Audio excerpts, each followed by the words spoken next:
Ngageti tuh si ngageti wong senengane yo.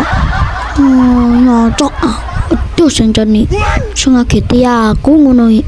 Guyon wis kono deh mata kere ya aku pegah ngerti Rain mo bener jare anakku Rain kok babi wis kono pangrasani kono shh. Dimohon pengertian, jangan ada yang pipis di kolam. Nanti dibayar denda secara 500 juta rupiah.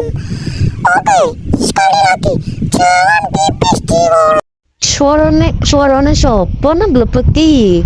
Ngomong kaya lanang kecepet tikus.